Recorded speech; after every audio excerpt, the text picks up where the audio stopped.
खटिया पदेवी की चौकी पदेवी बदला में बोले तो की छौरी ले भी हे गे खटिया पदेवी की चौकी पदेवी बदला में बोले तो की छौरी ले भी मजा बैरा गमयाई देबोगे तोरा मजा बैरा गमयाई लेबोगे तोरा बोले न छौरी कहाँ हमरा देवी हे गे चौकी पदेवी की खटिया पदेवी बदला में बोले तो की छौरी लेबी। मारी रिकॉर्डिंग स्टूडियो मानसी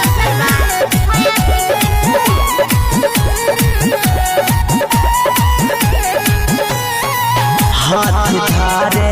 ससत चाले ई जवानी के आगे में जाले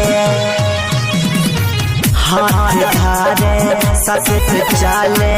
ई जवानी के आगे में जाल तो हो जैबी खुशी जब ओकरा में घुस बताबे तो छौरी कहाँ हमरा देवी तो चौकी पदेवी की खटिया पदेवी बदला में बोले तो की छौरी लेबी। सिंगिंग बार मंडल लाल यादव।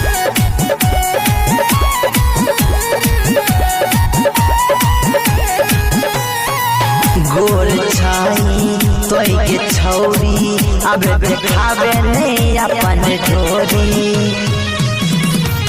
गोर छाई तो के गोरी अब देखावे नहीं अपन ढोरी हो गेलियो बेमार देखी तोहर जोगार कि तुन मात छौरी तो माजा के लेली हे गे चौकी पदेवी की खटिया पदेवी बदला में बोले तो की छौरी लेबी।